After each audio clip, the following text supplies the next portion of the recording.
trazer especialistas para nos apresentarem reflexões sobre os temas variados que nós vamos discutir.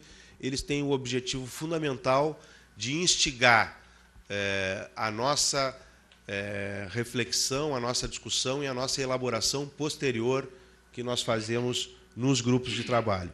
Então, quero agradecer, em nome da organização do seminário, a presença de todos e desejar a todo mundo um bom debate. Muito obrigado.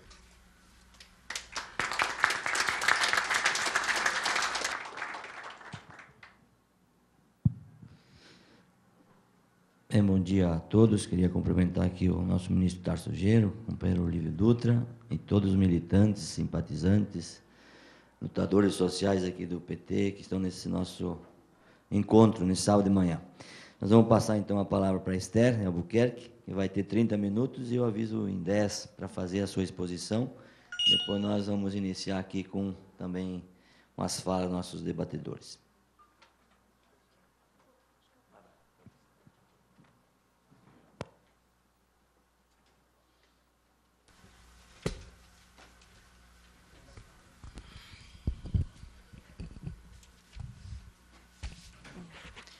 Bom dia a todos e a todas. É um prazer estar aqui em Porto Alegre, especialmente colaborando com esse seminário, não só por ser um seminário do PT, é claro, por ser um seminário também que vai construir o programa do Rio Grande do Sul, e porque o pré-candidato também é o querido Tarso Genro, que eu tive o prazer de trabalhar durante o ano de 2006 em Brasília, e que construímos uma excelente amizade ao longo desses anos. A minha experiência, eu sou do Pará, né, sou de Belém do Pará. Eu comecei nessa área de gestão pública no governo do Edmilson Rodrigues, em Belém, em 97. Comecei como secretária de Planejamento, e, como secretária de Planejamento, coordenei o orçamento participativo. Como secretária de Planejamento, eu tive a parte boa do orçamento participativo, coordenando as assembleias, participando da definição e das escolhas críticas, né, que os conselheiros faziam, os nossos participantes faziam sobre o orçamento da cidade.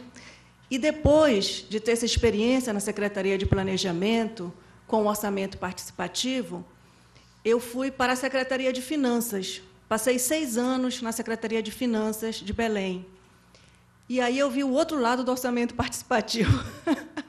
As tensões que ele gera para o secretário de Finanças, para a distribuição dos recursos financeiros da prefeitura, a disputa por esses recursos, que é uma disputa que é dada não só pela sociedade em geral, o próprio governo, os próprios secretários de governo disputam esse recurso, disputam com o próprio orçamento participativo. Então, aí eu vi o outro lado, o lado do secretário de Finanças.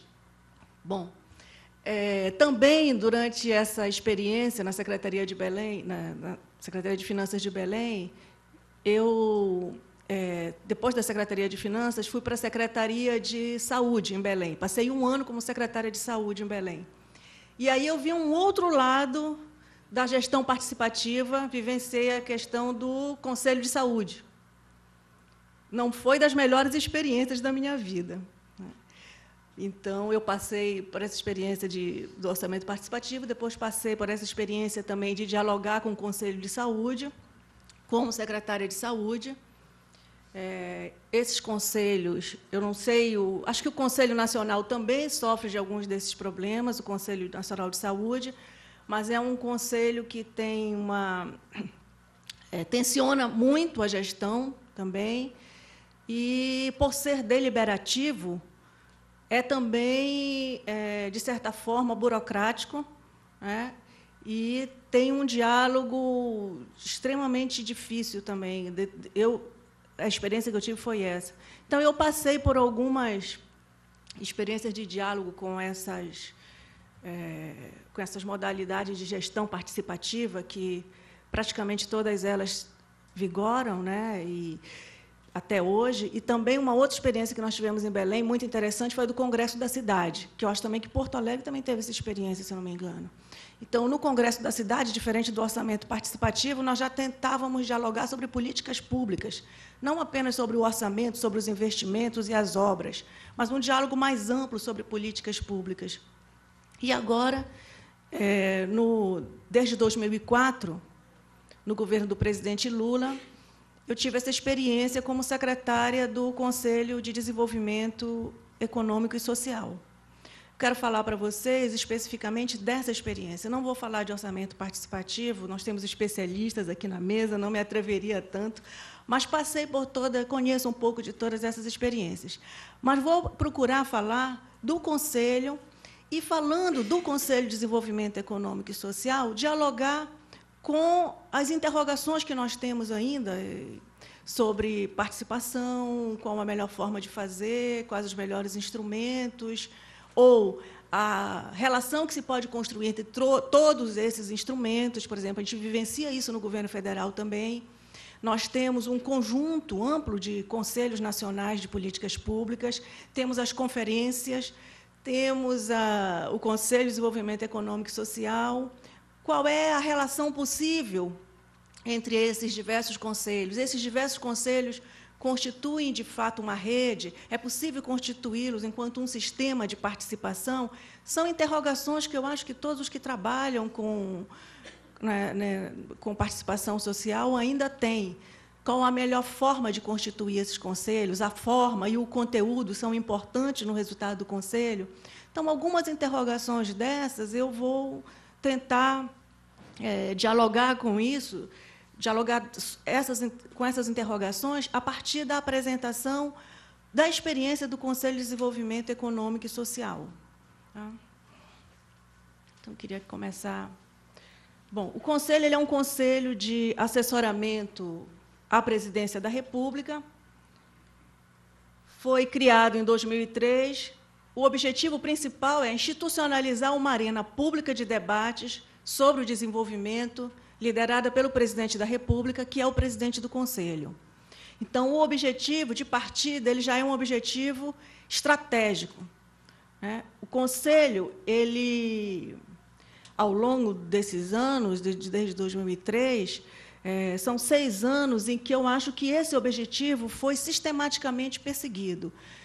Ele conseguiu avançar numa primeira fase, que foi uma primeira fase do Conselho, que, naturalmente, havia uma ansiedade muito grande para discutir a conjuntura, em 2003. Nessa fase, foi fundamental para consolidar esse eixo mais estratégico do Conselho, a condução do ministro Tarso Genro, na época, que era o secretário executivo do Conselho. Então, várias manifestações do ministro, a condução que ele fez do Conselho, sempre buscando trazer o Conselho para esse debate mais estratégico, apesar da insistência dos conselheiros, num primeiro momento, de debaterem a conjuntura. Então, ele foi muito importante, a liderança do ministro foi muito importante nesse momento, para dar esse eixo para o Conselho, um eixo estratégico de debate sobre estratégia de desenvolvimento. E é isso que nós perseguimos até hoje. O objetivo do Conselho é o diálogo entre classes, entre as entidades de representação ampla da sociedade civil, na busca da concertação social em torno de um projeto nacional de desenvolvimento. Assim o ministro conceituou desde o início e assim nós continuamos perseguindo. Esse diálogo entre classes, nós temos no Conselho uma composição que permite fazer esse diálogo, o que não significa que esse seja feito da forma como estrategicamente foi pensado desde o início do Conselho. Mas nós temos todas as representações de trabalhadores, de todas as centrais sindicais de trabalhadores, temos as principais representações empresariais,